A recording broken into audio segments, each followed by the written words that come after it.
자, 계약의 성립입니다. 2절. 네. 자, 계약의 성립 보겠습니다. 자, 낙성 계약이다 보니까 보통 다 의사의 합치로 계약이 뭐가 된다? 성립되겠죠. 그럼 여기서 계약 성립 요건 좀 보겠습니다. 당연히 제일 중요한 거. 서로 간의 의사가 맞아야 되겠죠. 한마디로 너 살래? 라고 물어보면 살게 라고 말해야지만이 의사가 합치가 되는 거죠. 그럼 여기서 객관적 내용의 일치. 자, 너 시계 살래라고 말했고 그럼 시계 살게라고 해야 되는 거지. 너 시계 살래 그랬더니만 나 가방 살게 하면 내용이 합치가 되지 않는 거죠. 당연히 내용이 어떻게 된다? 일치해야 된다. 이게 객관적 합치가 되겠고요. 그 다음에 주관적 합치. 자, 내가 말하는 건 A한테 시계를 팔 거거든요. 근데 B가 대답해. 야, 너 시계 살래?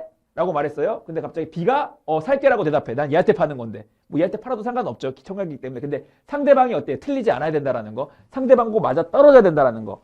난 얘한테 팔려고 그랬고 얘가 대답해줘야지만 계약이 성립하는 거지. 파는 건 얘고 대답은 얘가 했다? 그러면 요건 아닌 거죠. 그래서 여기서 상대방이 좀 일치해야 된다.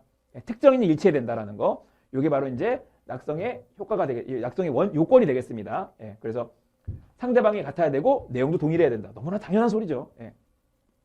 자, 그 다음에 계약의 청약에 대한 승낙 보겠습니다. 계약의 성립 요소. 중요한 거는 청약과 승낙이 동시에 이루어져야 되는 거죠. 한마디로 제가 의사표시가 법률행위라고 했는데 정확하게 말하면요. 청약만으로는 청약이 이거 물건 사실래요까지는 법률행위가 아닙니다. 이걸 뭐라 그러냐면 법률사실이라고 그러거든요. 법률사실들이 모여서 법률행위가 되는 겁니다. 법률사실이 솔직히 말하면 좀 더 넓은 개념이라고 보시면 돼요. 법률사실 안에 법률행위가 들어가거든요. 예. 자, 그러면 법률행위라고 하려면 어떻게 되냐. 청약과 승낙이 뭐 해야 돼요? 만나야지만 법률행위가 되는 거죠. 자, 해보세요. 제가 법률 요건을 원인이라고 말씀드렸죠. 법률 요건의 원인. 그 원인이 있어야지 결과가 있는 건데 만약에 청약만으로는 원인이 발생할 수 없죠. 누가 사가야 되지 않습니까? 사가야지 소유권이 이전되는 거 아니에요? 그래야지 효과가 발생하는 거죠. 권리 이전이 발생하겠죠. 한마디로 사세요라고 했다고 해서 소유권이 이전되는 행위는 아니거든요. 그러면 결과를 발생시키려면 사세요라고 했을 때 누가 승낙을 해줘야 되는 거기 때문에 이 두 개가 만나야지만이 뭐가 된다? 법률 행위가 되겠죠. 예. 그래서 여기 보시면은 사세요라고 사방이 일정한 내용을 계약을 체결할 거를 제의하는 거, 이거 청약이라고 하겠고, 그 다음에 그거에 대응하면서 수락하는 거, 이걸 뭐라 그래요? 승낙이라고 하겠죠. 뭐 이걸 또 읽고 있는 저 자신도 한심하네요. 또 당연한 소리죠. 근데 조심해야 될 건 청약은 법률 행위가 아니다라는 거 기억하시면 되겠습니다. 자, 그 다음에 청약부터 한번 살펴보시죠. 자, 일단 청약의 성질과 요건입니다. 맨날 내용이 똑같아. 요건 나오고 효과 나오고. 자, 청약이라고 하는 것은 어떤 물건을 팔지 뭐가 돼 있어야 정해져 있어야 된다. 예. 그래서 여기 보시면은 이런 내용이 있네요. 청약의 내용에 대해서 상대방이 아무런 조건이나 변경을 가하지 않고 한마디로 가격 깎으면 안 되는 거예요. 10만 원 주고 가방 살래? 라고 말했을 때 승낙해야지만 이게 청약이 되는 겁니다. 만약에 야 10만 원 너무 비싼 것 같은데 5만 원에 살게 라고 말하면 그 사람이 자체 정한테 청약하는 걸로 바뀌어요. 여러분들. 그래서 조건을 바꾸면요. 내 청약이 아니라 그 사람의 청약으로 바뀝니다. 그래서 청약이라고 하는 거는 당구 승낙만도 계약이 성립될 수 있어야 된다. 그래서 조건을 변경을 가하지 않고 그대로 사줘야지만 청약이라고 할 수 있어요. 바뀌는 순간 저는 청약자가 아닌 거예요. 그 사람이 청약자가 되는 거고. 자, 청약자와 상대방 보겠습니다. 자, 이거 원칙입니다. 파는 대상이 특정인이 정해져 있어야 돼. 근데 예외가 있습니다. 묵시적이거나 말하지 않아도 그냥 그 사람인 거 알 수도 있어요. 꼭 너라고 안 정해도 내가 파는 게 그 사람일 수도 있고요. 그 다음에 불투명 다수. 대표적으로 자판기가 있습니다. 자판기는요. 여러 사람을 대상으로 하고 있는데 자판기 자체가 지금 청약하고 있는 겁니다. 그리고 또 하나. 매장에 진열되어 있는 거 여러분들이 막 홈플러스 갔을 때 과자 같은 것도 있고 막 돼지고기 있잖아요. 걔네들이 뭐 하고 있는 거 청약하고 있는 거예요. 나 좀 사가세요라고 청약하고 있는 겁니다. 이게 바로 다 청약행위예요. 이게 청약의 요인이라고 하거든요. 뭐 음식판에 메뉴판, 그다음에 광고, 기차 시간표, 구인 광고, 이런 것들, 메뉴판 같은 것도 지금 청약을 유인하는 거죠. 메뉴판 보고 뭐 하세요? 사세요. 광고 보고 사세요. 이런 것도 일종의 뭐로 본다? 청약으로 받는다라는 거죠. 청약으로 본다라는 거죠. 그래서 자판기도 마찬가지입니다. 이런 거. 그래서 꼭 특정인이 아니어도 된다. 이 중에 하나가 얻어 걸리면 되는 거예요. 알겠죠? 대신에 청약은 다수할 수 있지만 승낙자는 단 한 명이 되는 거죠. 자판기에서 내가 만약에 500원짜리, 뭐 1000원짜리를 넣고 음료수를 구매했다면은 제가 뭐가 되는 거예요? 승낙한 사람이 되고 특정이 되는 거죠. 이때 바로 법률행위의 효과가 발생할 수 있다는 거죠. 자, 또 뒤에 내용 보시겠습니다. 자, 이것도 너무 중요한데. 여러분들 앞으로 효력이 발생하려면 언제냐? 내가 말한 때가 아니라 상대방한테 그 의사가 뭐한 때? 도달한 때. 즉 발송한 때가 아닌 거예요. 뭐 할 때? 도달한 때. 근데 요즘에는 이게 솔직히 와닿지가 않는 게 이게 발송과 도달이 거의 동시에 이루어지지 않습니까? 근데 여기서는 옛날에는 이제 격지라고 해서 멀리 떨어진 게 있으면 우편으로 만약에 편지를 보냈어요. 그럼 내가 편지를 보냈을 때 계약이 성사된 걸로 볼 거냐? 격지라고 말하기 좀 그렇다. 격지라고 말하면 또 예외가 있기 때문에 그냥 말할게요. 내가 만약에 편지를 보냈을 때 계약이 성사된 걸로 볼 거냐? 아니면 그 편지가 도달했을 때가 계약이 성사된 걸로 볼 거냐라고 하면 무슨 주의예요? 도달주의. 그 의사가 거기에 도달했을 때가 계약이 성사된 걸로 본다라는 거죠. 그래서 기본적으로는 원칙은요 다 뭐예요? 도달주의. 그 의사가 전달됐을 때 계약이 뭐한 걸로 보겠다? 효력이 발생하는 걸로 보겠다. 청약이. 알겠죠? 내가 현재 편지에 뭐 사실 의향이 있으니까 적고 보낼 때가 아니라는 겁니다. 예. 그러면 보낼 때 계약이 성립하는 걸 뭐라 그러냐면 발생주의라고 합니다. 발생주의. 근데 무슨 주의다? 도달주의가 원칙이다. 그래서 만약에 특별히 다른 말 없으면 특이한 경우 아니면요 전부 다 뭐 했을 때 도달했을 때 청약의 효력이 발생한다라고 기억해 주시면 되겠습니다. 이뿐만 아니라 다른 경우도 마찬가지예요. 네. 자, 그 다음 내용 보겠습니다. 예외도 항상 봐야 되겠죠. 항상 원칙이 있으면 예외가 시험 문제입니다. 예.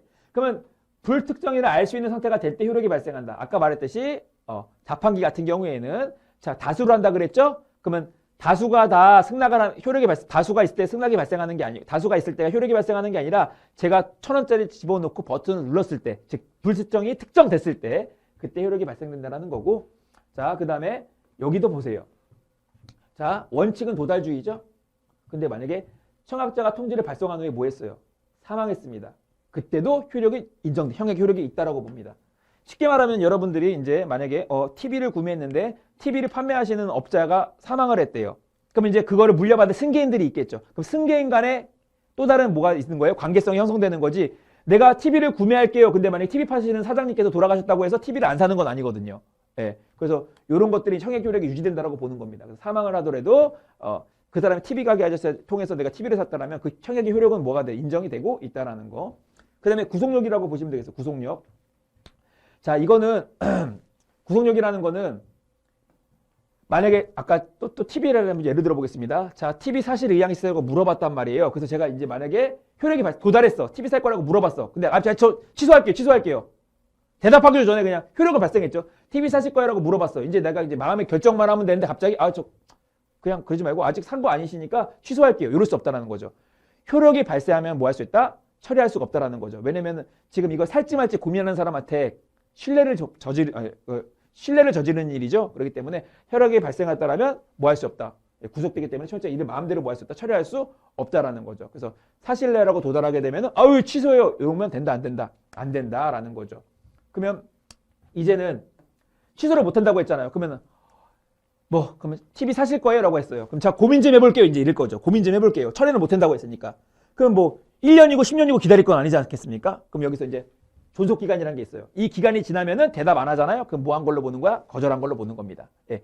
한마디로 구속력이 구매하는 사람을 위한 거라면 존속기간은 뭐 하는 거예요? 판매하는 사람을 위한 거라고 생각하시면 되겠습니다. 그래서 내가 만약에 청약자를 위한 게 존속기간, 그 다음에 승낙자를 위한 게 바로 뭐예요? 구속력이 되겠습니다. 그래서 승낙기간을 정한 경우에 승낙기간이 만약에 지났다. 그래서 한마디로 이거 살지 말지 10일 이내도 결정해줘 라고 말했어요. 그럼 10일 지나게 되면은 청약을 처리할 수 있다는 내용입니다.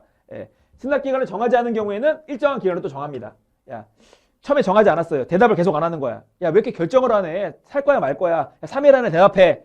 그럼 상당 기간 정했죠. 그 기간이 지나면 청약을 뭐 한다? 처리한다라는 거. 그래서 청약의 효력이 소멸된다라는 거. 자, 그 다음 보겠습니다. 청약에 대한 승낙입니다. 자, 승낙의 성질과 요건입니다. 당연히 승낙은 자유죠. 살지 말지는 내가 결정하는 거죠. 원칙은 자유. 중요한 건 여기입니다. 꼭 대답할 필요 없다. 말 안 하면 뭐로 보겠다? 거절의 의사를 봅니다. 말 안 하면 뭐로 본다? 거절의 의사를 봅니다. 근데 여기 보세요. 민사는 그렇거든요. 민법은 그렇거든요. 근데 상사계약은 달라. 상행위는 달라요. 만약에 물어봤어. 근데 원칙적으로는 답변을 바로 해줘야 돼. 이거 사실의향 있으십니까? 라고 물어봤을 때 답변을 바로 해줘야 됩니다. 근데 안 해주면 어떻게 됩니다? 바로 모르 결정으로 본다. 승낙으로 본다. 그래서 상법에서는 조금 계약의 내용이 다르죠. 낙부 통지 발생을 해태한 경우에는 바로 뭐로 보겠다? 승낙으로 보겠다라는 겁니다. 그래서 친구들끼리 막 뭐 얘기할 때는 솔직히 말하면 뭐 해답 안 하면 거절로 보고 막 자유인데 만약에 뭐 실제로 이제 상행위에 해당하면 아까 상행위라고 아까 전에 그 세탁기 파는 거 개인적으로 이제 당근마켓 할 때는 이런데 만약에 진짜 매장 가서 살 때는 빨리 대답으로 해줘야 된다. 대답 없으면 뭐로 보겠다? 승낙으로 보겠다라는 거죠. 자, 그 다음 승낙 상대방 보겠습니다. 자, 여기 승낙은 특정 청약자에 대해서만 계약이 성립한다. 아까 전에 말씀드렸다시피 만약에 자판기가 있을 때는 승낙하는 사람이 한 명으로 고정되면 그게 효력이 발생한다 그랬습니다. 그래서 특정한, 아까 전에 청약은 다수를 상대방으로 할 수 있지만 승낙은 뭐다? 특정 청약자에 대해서만 해당한다라는 거. 반대죠. 얘는 한 사람만 가능하다라는 거. 자, 그 다음에 내용 보겠습니다. 변경의 가한 승낙을 보겠습니다. 아까 전에 이런 말씀을 드렸죠. 청약할 때 조건이나 변경을 만약에 바꿨다. 그럼 뭐로 보겠다? 새로운 청약으로 보겠다. 이 내용입니다. 승낙자가 청약에 대해서 조건이나 부칙, 변경을 가하는 경우, 자, 이거 시계 너 10만 원 주고 사갈래? 아, 너무 비싼 것 같아. 5만 원으로 할게. 보면은 그걸 승낙으로 보지 않고 뭐로 보겠다라는 거야. 새로운 청약으로 보겠다. 이런 내용입니다. 네. 됐죠? 자, 다음 내용 살펴보도록 하겠습니다. 자, 그 다음에 승낙의 효력입니다. 예, 승낙 적격이라고 하는 건요. 특정 기간까지 승낙의 의사를 표현하는 기간입니다. 그래서 아까 말했던 존속기간과 내용이 동일하죠. 청약의 존속기간과 똑같은 겁니다. 이 기간 안까지 답답해줘. 안 하면은 뭐 할 거야? 청약의 효력을 없애버릴 거야. 그래서 청약의 효력을 가지는 동안 승낙을 하여 효력이 발생한다. 그래서 승낙 적격은 뭐랑 똑같은 거다. 청약의 존속기간이랑 같은 거다. 내용도 동일합니다. 승낙기간을 정한 경우. 만약에 그 기간에 대답하지 않으면은, 정한 경우 승낙기간의 통제 그 기간에 청약자에 도달하여 계약이 성립한다. 만약에 승낙기간을 정하지 않은 경우 상당 기간에 승낙의 통지가 도달하지 않으면 청약의 그 효력을 뭐한다? 소멸한다라는 거죠. 근데 만약에 제가 늦게 도착했어요. 이게 바로 뭐다? 연착 승낙인데 원칙적으로는 늦게 도착, 기한 내보다 뒤에 도착했기 때문에 원칙은 뭐다? 효력을 상실하는데 혹시라도 늦게 도착했잖아요. 그럼 뭐 하는 거야? 새로운 청약으로 봅니다. 그러니까 예를 들어갖고 야 3일 안에 살지 말지 결정해. 근데 언제 대답한 거야? 4일째 대답했어. 야 나 그거 살게. 요거는 그 살게라는 의사표시는 뭐로 보는 거예요? 새로운 청약으로 보는 거죠. 너 이거 나한테 팔래라는 청약으로 본다라는 거죠. 그래서 청약자가 새로운 청약으로 보아 이에 승낙이 가능하다라는 거 말씀드리겠습니다. 자, 그 다음 보겠습니다. 아이고. 자, 요거 보겠습니다. 승낙 효력 발생 시기. 자, 언제 발생한다 그랬냐면 이것도 똑같이 청약과 동일합니다. 도달주의입니다. 그래서 내가 살게라고 청약자한테 도달돼야지만 효력이 발생하는 거거든요. 근데 대화자 사이, 바로 옆에 있으면 상관이 없는데 멀경우에 멀경우. 지금은 격지라는 게 거리가 굉장히 먼 경우거든요. 솔직히 지금 이게 두 개를 서로 이렇게 분리해 놓는 것도 웃긴데 예전에는 아까 전에 말씀드렸지만 우편으로 배달할 수가 있다 그랬죠. 그러면 이거 먼데 도착할 때까지 시간이 상당 기간 걸릴 수 있지 않겠습니까? 그러다 보니까 야 그냥 발송할 때를 뭐로 하자. 예외적으로 승낙이 발생했다라고 보자라고 하는 거죠. 그래서 예외적으로 무슨 주의다? 발신주의를 선택한다. 그래서 발송했을 때 그때 발생했을 때 그때로 하겠다라는 거죠. 그래서 발신주의, 발생주의 같은 내용이니까 그때로 보겠다라는 거. 근데 원칙은 뭐다? 도달주의다. 근데 먼 경우에는 우리가 거래의 신속성을 위해서 조금 뭐 하자. 언제까지 도착할 때까지 기다릴 건데 근데 지금 뭐 그런 일이 없겠죠. 뭐 대답을 바로바로 할 수 있을 테니까. 근데 혹시라도 이제 뭐 되게 산골 지방에 사시는 분들이 있을 수 있으니까 그럴 경우에는 그냥 거래 신속성을 위해서 발송했을 때 그때 뭐 하겠다. 승낙이 발생하는 효력으로 보겠다는 내용입니다.